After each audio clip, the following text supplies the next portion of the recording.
perhaps the most simple and multifunctional tool since the dawn of man. The past 15 years I've been fascinated by the staff for both an everyday survival item and self-defense weapon. In this video I'll compare and describe my favourite aspects from 6 staff fighting traditions from around the world at different ages. Within these arts I believe we can not only gain appreciation for history and learn effective self-defense, but also methods for training fitness, focus, flow, and stillness of mind that has application for everyday life. So, stay tuned.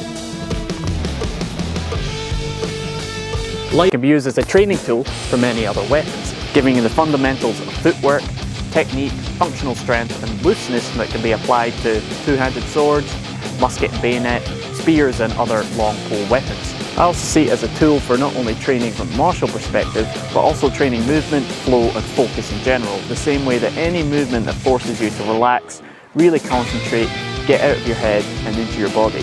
And from the perspective of the traveller, your staff is nearly always close to hand, meaning your practice tool is always with you, giving you more opportunities to practice, meaning you're more likely going to get better. And finally, the staff is often praised by many historical masters to be a superior weapon compared to many other hand weapons that you might come up against, as it's very dynamic. You can use both sides to strike, cut and thrust. And secondly, it was often longer than many other swords or hand weapons that you might come up against. So you have an advantage of reach. So a decent hardwood staff in the right hands is still going to be very effective, even if it's simply to dominate the space, to create an opening for you to make a run for it. Now obviously it has some disadvantages, and perhaps the most obvious one is the exposure of your hands. They're not protected by any sword guards, and it really doesn't take a very powerful hit to break or to lose a finger. But different styles try to avoid this problem with techniques like deflective parries, moving of the hands and pinch grips.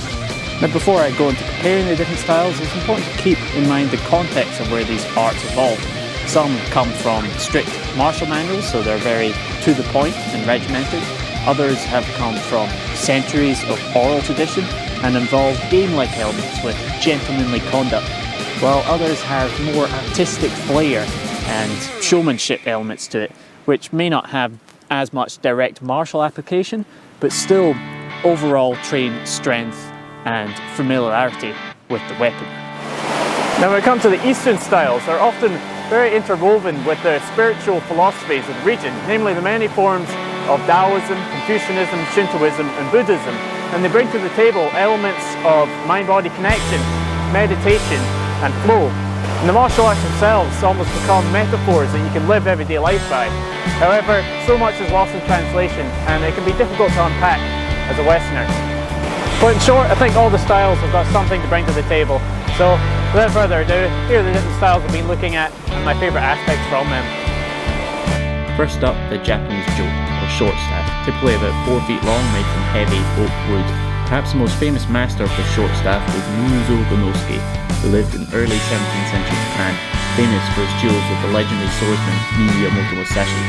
Some of the oldest surviving styles of jo are Jojutsu or Jodo, but what first started me on my staff journey was Aikijo, first developed by Morie Yushiba in the early 20th century and further developed by one of his top students, Saito, who created 20 basic moves consisting of 5 thrusting variations, 5 strikes, 3 one-handed movements, 5 figure 8 movements, 2 flowing movements, as well as 2 katas and various partner practices. What I love about the style of jo is how dynamic the movements are, giving you great familiarity with the multiple ways of manipulating the staff. I also love the emphasis on flow and relaxation to create fast and energy efficient movements. Next, the French straight stick or baton, using a lighter hardwood stick, as speed is the aim of the game here. Looking at techniques described in Alfred Hutton's book The Art of Fencing with the Sabre, written in 1889, where he demonstrates French stick fencing taken and adapted from the French Gendale tradition. As you're using a lighter stick, power is generated by full, fast cycles and the stick is kept under constant motion using the foundational practice of different nulanies, translated as reels.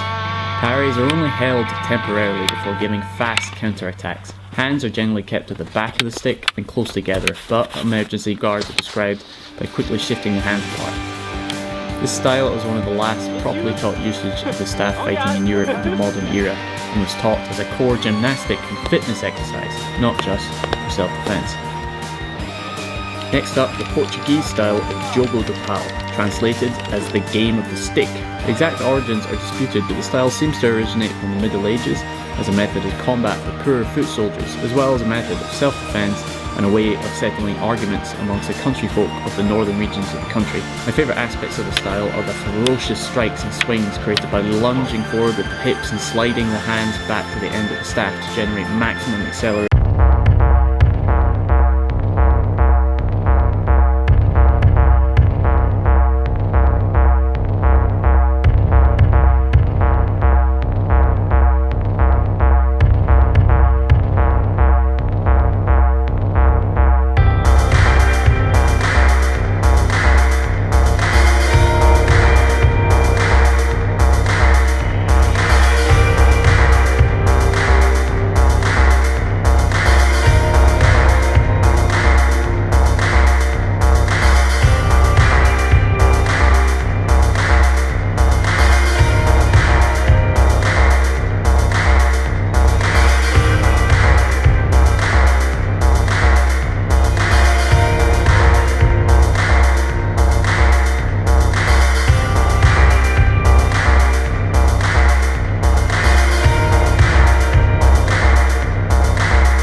being a bit generous again, 1 to Hema.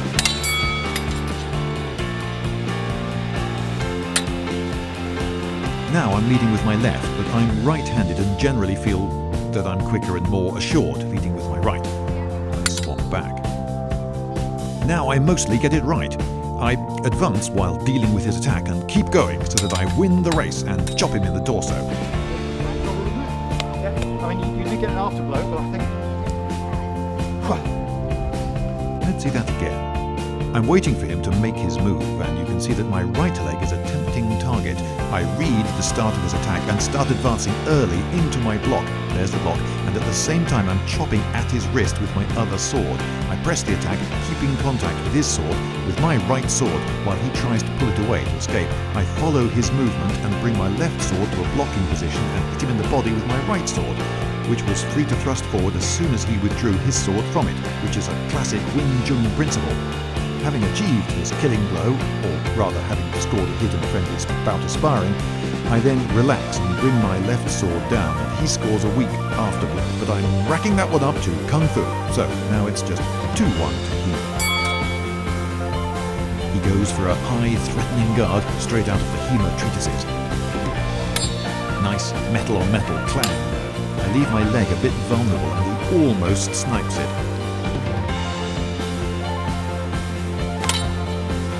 I think I'll score this next one as a double. Oh! Okay. Flash, yeah, but caught the second lane in the head, so it was not really much better.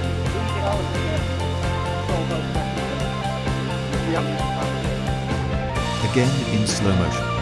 He gets a bit too close, and I'm able to knock his point aside, but I'm too rubbish and unfit to follow up, so nothing comes of this. He then comes in with an attack that seems to be an adaptation of coping with my style. You can see that this first attack is weak and easily yields to my parry, and he starts to bring his sword back and round for the real attack. I block at first with my right-hand sword, which then slips off and is free to cut him across the belly, but my block with my left hand against his continuing attack is poor, and he is able to slip off over the top of it and land a decent hit. My hit was about 9 frames before his, that's 9/25 of a second, slightly over a third of a second. But in a real fight, I couldn't rely on my blows being hefty enough to knock the wind out of his attack. Double. Now, up to this point, I hadn't been having trouble defending my legs and had become a bit complacent, and I ascribed this next hit to that complacency. Watching the footage back, though, I have to add that, though I did badly flat-foot myself as I advanced, it is also the case that Zach's timing is very, very good. Now, see that he has launched his attack and is advancing, and I too am advancing to counterattack. By the time his sword lands here, hitting the guard on my right sword, he has already realized that he's in trouble and is in retreat.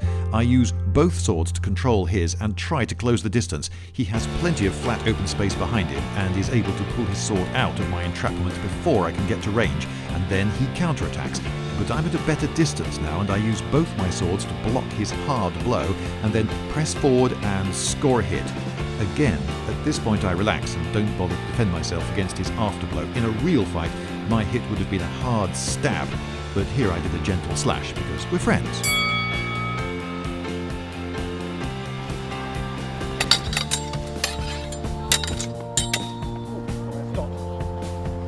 It's all very messy, isn't it? Yeah.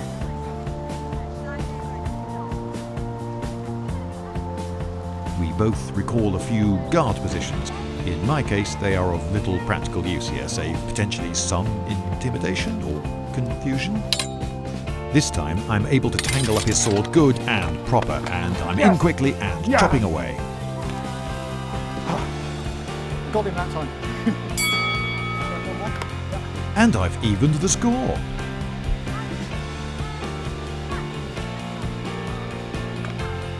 Oh. This is different. To be honest, I think half-swording is an inappropriate technique here. His reach and tip speed were his two main advantages. I close in, he draws a dagger. 2 swords versus 1 dagger is not a fair fight.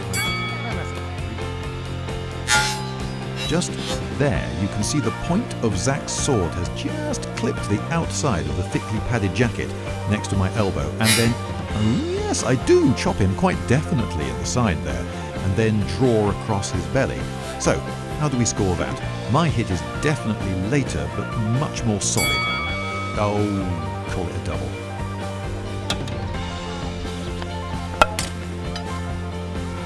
I don't think either of us hit the other there.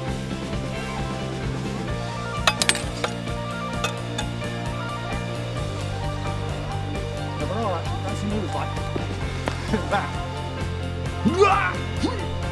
Which I did actually do, but he got me first. We both hit.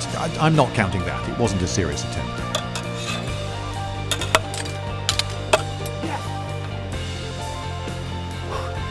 Across the belly. Well, I seem pretty pleased with myself. Let's look in detail, though.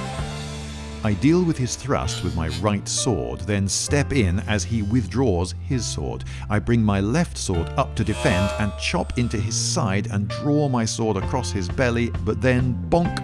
You see his sword hit me very near its hilt a bit later. To do this, he had to push his right forearm into the blade of my left sword, but if his arm were armoured, that might be fine. If I were not wearing a helmet, how bad would his blow have been? Not fatal, I'd say, but I'd have a great scar on my forehead to boast about. One to me? A double? Who's to say? Now, arming sword on its own against me.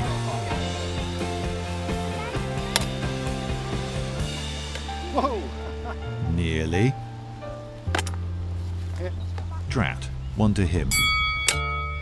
No. Very definite hit.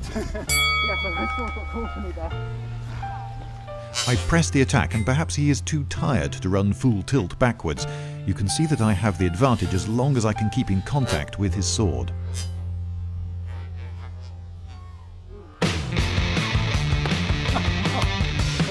Oh, blasted.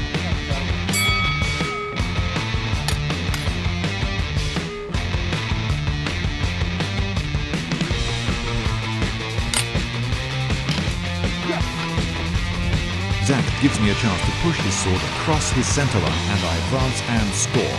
Classic wing-chun.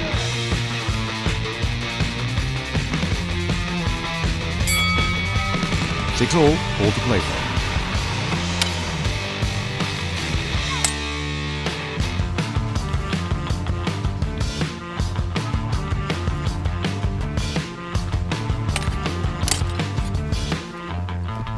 That was a hit. Yeah. Looking back at the footage frame by frame, I can see that his sword clashed against mine and bent just enough for its tip to touch the bib on the side of my mask. Harry now takes over as my opponent, and I pointlessly display a couple of guard positions.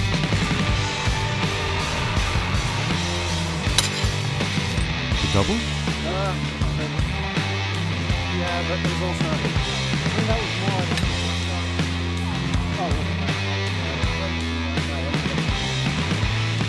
Harry is being generous. Let's check what he said. Yes, it seems that I'm landing a solid hit to his side while he is punching his hilt into my other hand and getting me in the head with the crossbow.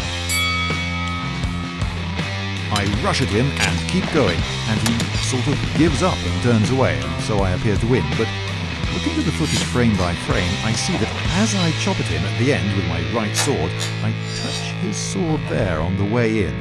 His body language signals defeat, and my hit was much more powerful, so one to me, but not a clean victory.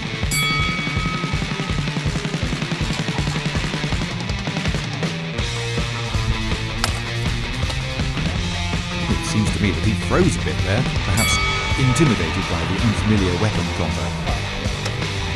Demonstration for the camera. That's the classic defense. I haven't actually pulled off yet.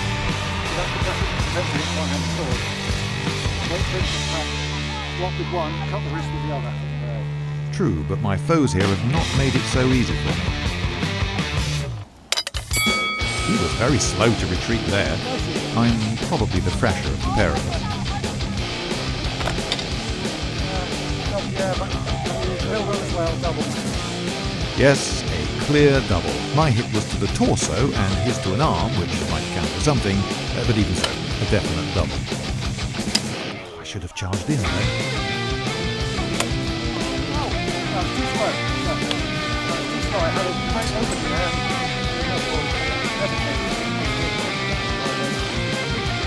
So, did someone score? Let's check the slow-mo.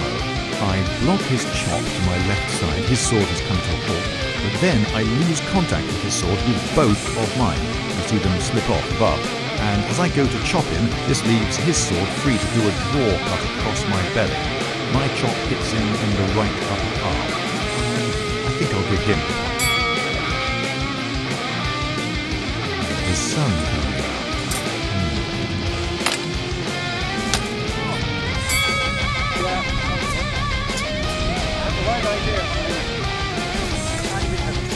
Yes, he caught me napping with a quick, well-timed thrust. Again, I miss a good chance to charge in. They are precious. I do charge, and he doesn't know what to do. In a real fight, I think he would at least have swung wildly and hoped, which would have been a big problem for me.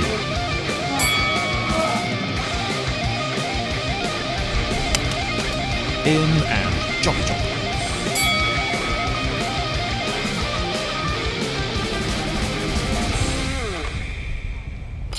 Same again, but not as clean. You put your hand up there, so it was a hit. I think it would be a very weak hit. But the frame by frame suggests he was too late. I hit there, then his hand arrived.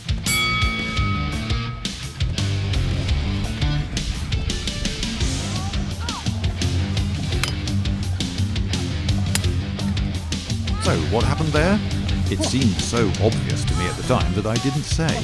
His attack comes in, but it was a feint, and he pulls it short. I have fallen for the feint and miss with both my swords. He drops his sword, hoping presumably to make some attack on my right side, but I both defend myself and attack him by slamming both blades down into his arm before he can enact his plan. If he had a plan. Kung Fu has now pulled ahead a fair bit, but I don't think it was a coincidence that when I was fighting Zach, the teacher, I wasn't doing so well. Again, he gives up under pressure and I chop in, but watching it back carefully, I see that the tip of his sword did touch my leg just there before I knocked it aside. So I'm giving this one to Hema.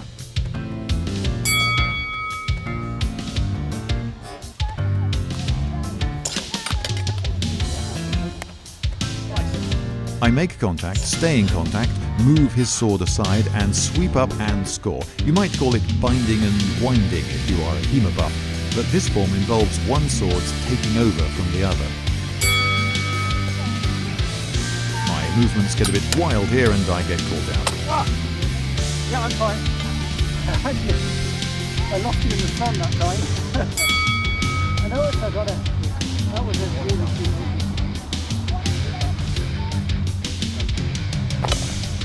Yeah, did you see what happened there? Neither did I, it seems, but I see it clearly enough now. Too lazy to change the camera angle, I am still staring into the sun. He opens with another flourishing feint, but this time I can see that something isn't right and I back off. He then tries to use his sword's longer reach and tries a rising cut, but I block it very cleanly with my right sword and hit myself in the wrist with my left sword. Should Hema score a point? Yes, because of Kung Fu incompetence.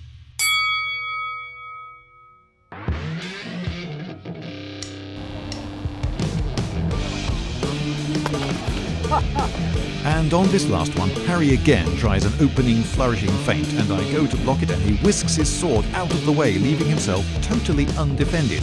Following standard wing-chun practice, I then thrust ahead from my centre line and chop him on his centre line in the chest, while he goes around the outside and chops me there, on the leg. This is a good way to score a double against me, but not a great way to stay alive. Okay, double. Right.